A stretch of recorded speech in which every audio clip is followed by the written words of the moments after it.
Me llamo Ignacio Vargas López. Tengo 78 años. Y hace apenas unos días, mi propio hijo me gritó frente a otras personas: «Ah, me das vergüenza, papá. Ya no eres mi padre». Lo dijo con la voz cargada de desprecio, como si las décadas que dediqué a formar su vida jamás hubieran existido. Pero él no tenía idea de que este hombre en silla de ruedas, que él tanto desprecia y esconde, había salvado miles de vidas con sus investigaciones médicas, mientras me trataba como un estorbo que mancha su imagen. El mundo de la medicina me conoce como pionero en tratamientos cardiovasculares y como maestro de generaciones de médicos en México y fuera del país. Mi vida cambió radicalmente hace 15 años, cuando tuve un accidente cerebrovascular que me paralizó el lado izquierdo del cuerpo. Pasé de caminar por los pasillos de los hospitales, supervisando protocolos de investigación complejos, a depender de una silla de ruedas para moverme. Tenía 63 años y una carrera a mis espaldas que incluía más de 200 artículos científicos, la creación de un protocolo para trombosis que se usa todavía en muchos hospitales, y la Medalla Nacional de Ciencias a mi esposa. Clara fue mi pilar durante esa etapa oscura. Me cuidó con una paciencia infinita hasta que un cáncer de pulmón rápido y despiadado se la llevó 8 años atrás. Después de su muerte, la soledad se volvió insoportable. Mi hijo Eduardo, que para entonces ya era cirujano cardiovascular, en un hospital privado de alto prestigio en la Ciudad de México, insistió en que yo me mudara con él y su familia. «Papá, aquí podrás estar cómodo. Te cuidaremos. No tendrás que estar solo», me dijo. Acepté, creyendo en sus palabras. Al principio, pensé que sería la oportunidad de estrechar la relación con él, con su esposa Gabriela y con mis nietos Mateo y Camila. Pero muy pronto la realidad me golpeó. No me habían llevado para integrarme a la familia, sino para tenerme y escondido. Desde el primer día, Eduardo evitó presentarme a sus colegas. Cuando organizaba cenas con médicos o con directivos de la clínica, me pedía que no bajara a la sala. «Papá, mejor quédate en tu habitación. No quiero que te canses con tantas escaleras y tanta gente», decía. Pero, en el fondo, yo entendía la verdadera razón. Veía la incomodidad en su mirada, como si yo fuera un recordatorio incómodo de la fragilidad humana. Gabriela era más directa. Una tarde, mientras me ayudaba a moverme de la silla a la cama, dijo: «Don Ignacio, usted sabe que en este mundo de la medicina la imagen es muy importante. Eduardo es conocido como un cirujano ejemplar. Tener un padre inválido despierta lástima, y eso no ayuda». Mi quit calado. Pero esas palabras me dolieron más que cualquier dolencia física. Yo, que había dedicado mi vida a enseñar a doctores, ahora era visto como un obstáculo para las aspiraciones sociales de mi hijo, a mis nietos. Mateo, de 25 años, y Camila, de 22, siguieron el ejemplo de sus padres. Mateo, que estaba comenzando su residencia médica, parecía sentir vergüenza de que sus compañeros supieran que su abuelo estaba en silla de ruedas. Cuando traía colegas a casa, siempre cerraba la puerta de mi habitación con discreción. Camila, que vivía obsesionada con sus redes sociales, jamás publicó una foto conmigo. «Abuelito, no es por ti, es que mi feed tiene cierto estilo», me decía con el tiempo. Dejaron de invitarme a celebraciones familiares fuera de la casa. Yo escuchaba las risas llegar desde lejos, mientras permanecía solo en mi habitación, con un libro o revisando antiguos proyectos de investigación que guardaba como tesoros. Si alguna vez preguntaba, la respuesta era siempre la misma: «Papá, pensamos que no te sentirías cómodo allí», o «Abuelito, el lugar no es accesible para silla de ruedas». Pero la gota que derramó el vaso llegó cuando, en una reunión con colegas suyos, escuché a Eduardo decirle a un médico joven que su padre había muerto hace años. Me quedé sin aire. No solo me escondía, Ahora me borraba de su historia para no cargar con la vergüenza de un padre discapacitado. Aquel día en que escuché a Eduardo decir que yo había muerto, fue como si me arrancaran de golpe el poco orgullo familiar que me quedaba. Esa noche, cuando regresó a casa después de su evento, lo enfrenté en la cocina. Estaba aún vestido, con su elegante saco azul y la corbata perfectamente anudada, sirviéndose un whisky. Eduardo, ¿me puedes explicar por qué le dijiste a ese joven que yo había muerto? Le pregunté mirándolo fijo. Al principio se sobresaltó, como si no esperara que yo lo hubiera escuchado. Luego se recompuso y me contestó con voz seca. Papá, no es algo personal. Simplemente no quiero complicaciones ni preguntas incómodas en mi entorno profesional. ¿Preguntas incómodas? ¿Por qué tendría que incomodarle saber que tu padre vive, aunque esté en una silla de ruedas? Porque la gente habla, papá. Y un cirujano que presume de excelencia no necesita que lo asocien con la imagen de un padre inválido. ¿Sabes lo que significa para mí escuchar esto?, le dije con la voz quebrada. Llevo toda mi vida honrando la práctica médica, formé a decenas de doctores, salvé vidas con mi trabajo, y mi propio hijo me borra para poder seguir sonriendo en cócteles. Su respuesta fue un silencio cargado de incomodidad. No pidió perdón, no trató de suavizar sus palabras, simplemente bebió su trago y dio media vuelta para irse al salón. Gabriela, que había presenciado la escena desde la escalerilla que subía al segundo piso, bajó con paso firme y me dijo en tono conciliador que en realidad Eduardo solo quería protegerme, que era por mi bien no tener que exponerme a ambientes donde podía sentirme fuera de lugar. Por mi bien sería que mi hijo me respetara y me aceptara con todas mis limitaciones. Repliqué. No necesito protegerme de una cena, necesito protegerme de este desprecio. A los siguientes meses fueron una colección de pequeñas humillaciones. Cuando llegaban visitas importantes, me pedían que cerrara la puerta de mi habitación para tic. En las fotos familiares que subían a redes, me recortaban, o simplemente no me tomaban en cuenta. En comidas largas, me colocaban en un extremo apartado y nadie iniciaba conversación conmigo. Mateo, que empezaba su segunda rotación en el hospital, me buscaba únicamente para aprovechar mi experiencia, pero pedía que sus compañeros nunca vinieran a casa en mis horas de estar fuera de la vista. Una vez me confesó con naturalidad: abuelo, no te lo tomes a mal, pero prefiero que mis colegas te recuerden por tus investigaciones y no te vean así como, Mateo, vivo, pero en silla de ruedas. Le contesté. No tuvo respuesta.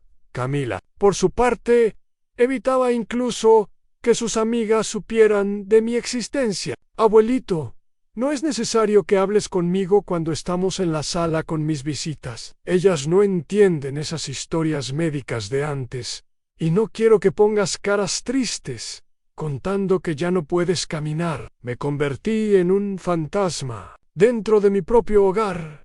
Lo que nadie en la familia sabía era que, aunque mi cuerpo estaba limitado, mi mente seguía activa y en contacto con lo mejor del mundo científico. Mantenía correspondencia diaria con especialistas de Europa y América Latina. Revisaba artículos científicos y hasta colaboraba en secreto en una investigación internacional sobre prevención de arritmias graves.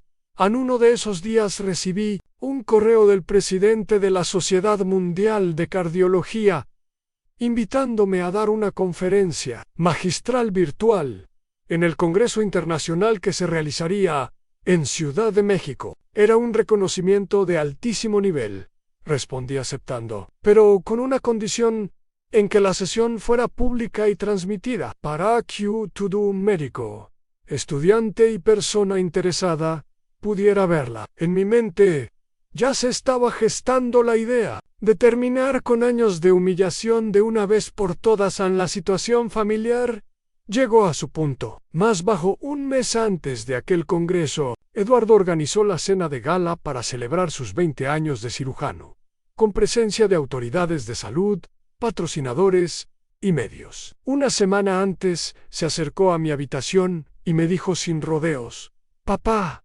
durante la cena voy a mencionar que mi padre ya no está con nosotros. No quiero incomodidades ni escenas. Así que vas a matarme otra vez con tal de sentirte cómodo». Respondí: «Papá, entiendes mi noche. No cabes en ese tipo de eventos».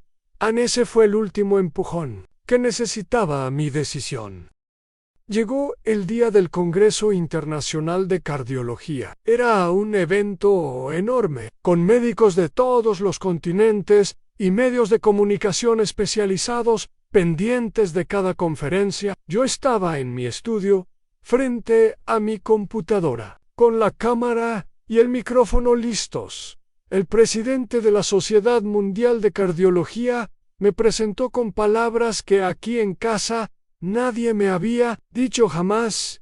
Es un honor presentar al doctor Ignacio Vargas López, maestro de maestros, pionero en protocolos de tratamiento cardiovascular que han salvado incontables vidas en las últimas 4 décadas.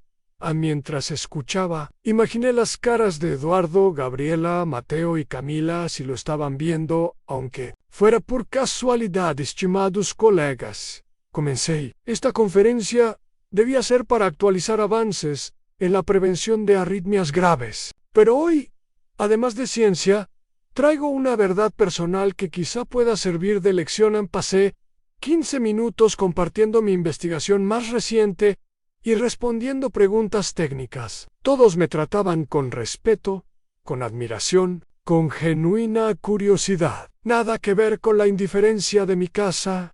Entonces, llegó el momento. Respiré profundo y dije: ahora quiero contarles algo que no está en mis publicaciones. Soy padre de un cirujano cardiovascular muy conocido en esta ciudad, y durante años ese hijo me ha escondido, me ha borrado de su vida pública, y hasta le ha dicho a colegas que yo he muerto. Todo porque, después de un accidente, quedé en silla de ruedas. En el murmullo se escuchó incluso, a través de los altavoces. Algunos médicos se miraban entre sí, sorprendidos.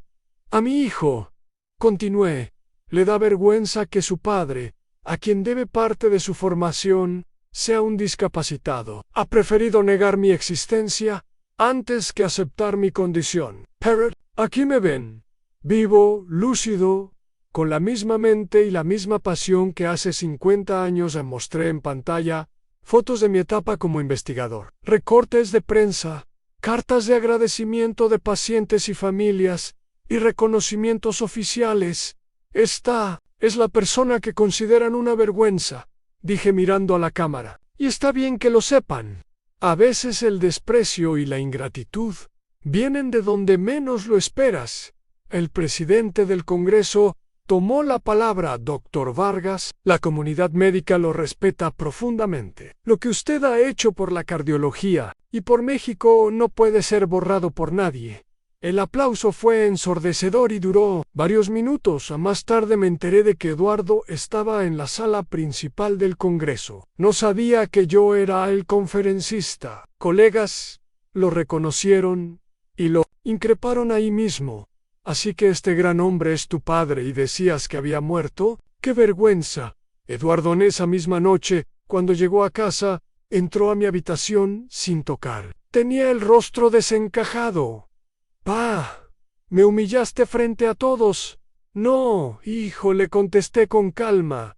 «Yo solo mostré la verdad. Che, tú mismo con tus mentiras». No imaginaba que todavía tuvieras tanta influencia. «Eso es lo que nunca entendiste», le corté. «No soy importante por influencia o títulos, sino por lo que di de mí para salvar vidas. Algo que por lo visto tú olvidaste». Gabriela intentó suavizar la situación, hablando de reconciliación. Mateo me envió un mensaje por la madrugada pidiéndome perdón. Camila llamó llorando. Pero yo ya había tomado una decisión. Iba a salir de esa casa. La mañana siguiente empaqué mis libros, mi computadora, mis cuadernos de notas, algunas fotos de Clara y mi bata blanca, que había guardado desde mis días de laboratorio, No toqué nada más. No tenía intención de llevarme recuerdos de un lugar que me había tratado como un mueble incómodo. Cuando Eduardo bajó a desayunar, le di una carpeta con información de una residencia para académicos y científicos retirados. Me mudo hoy, le dije sin rodeos. Aquí están mis datos. Tic, si ustedes quieren verme, tendrán que pedirlo con anticipación y tratarme con respeto, papá. No exageres. Intentó protestar. Esto no es exagerar. Hijo, es poner límites. Durante años me dejaste fuera de tu vida por vergüenza. Desde hoy, tú no decides si yo formo parte de la mía. Gabriela, algo nerviosa, preguntó. ¿Y los gastos médicos? Mis gastos médicos los cubren mis beneficios como profesor emérito y como consultor internacional. La interrumpí. No necesito nada económico de esta casa. Mateo apareció, todavía en pijama, y se acercó dudando.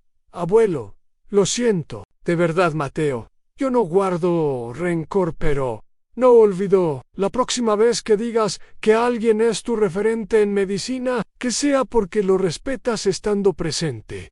Y no solo cuando ya no te avergüenzan. Camila, llorando, me abrazó de forma breve. Abuelito, no quería perderte. Camila, no me perdiste hoy. Me perdiste cada vez que me escondiste de tus amigos. La residencia era todo lo que necesitaban: habitaciones amplias y accesibles, un auditorio para conferencias, biblioteca especializada, gimnasio adaptado y sobre todo un ambiente donde las historias de una vida de trabajo eran escuchadas con interés. No con hastio. El director me recibió personalmente. Dr. Vargas, para nosotros es un honor que haya aceptado quedarse aquí. Nuestro objetivo es que siga compartiendo su conocimiento. En pocos días ya estaba dando charlas semanales para estudiantes de medicina, revisando tesis de posgrado y colaborando en un proyecto de investigación sobre prevención de infartos en comunidades rurales. Me sentía útil de nuevo, vivo, con un propósito. Una tarde recibí la visita del presidente de la Sociedad Mundial de Cardiología. Durante los primeros encuentros en la residencia, Eduardo llegaba callado, con gesto serio, y se limitaba a preguntarme cómo estaba. Yo le respondía de manera cortés, pero sin abrirle la puerta a conversaciones profundas. Necesitaba comprobar que sus visitas no eran una máscara temporal para limpiar su imagen, sino un esfuerzo genuino por recomponer lo que había roto a la primera vez que trajo a Mateo y Camila. Vi en sus ojos verdadera incomodidad. No tenían ya la altanería de antes. Abuelo, dijo Mateo, bajando la mirada, he hablado con colegas sobre ti y sobre lo que hiciste por la medicina. Todos me dijeron que me envidian por tener un maestro así en la familia. Why, yo, en vez de presumirte, te escondí. Mateo, respondí. La grandeza de un médico no está solo en la técnica, sino en la humildad para aceptar y respetar a quienes lo formaron. Espero que lo recuerdes toda tu vida. Camila me abrazó. Abuelito, me avergüenza lo que hice. Entiendo ahora que la imagen es nada.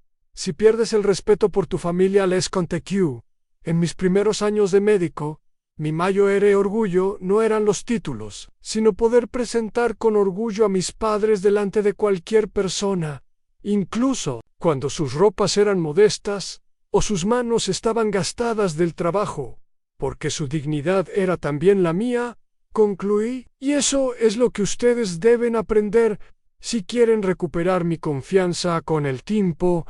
Estas reuniones mensuales se convirtieron en espacios de diálogo real. Eduardo empezó a pedirme opinión sobre casos complejos que trataba en el hospital. No era el hijo altivo que creía saberlo todo, sino un cirujano que sabía escuchar y anotar recomendaciones.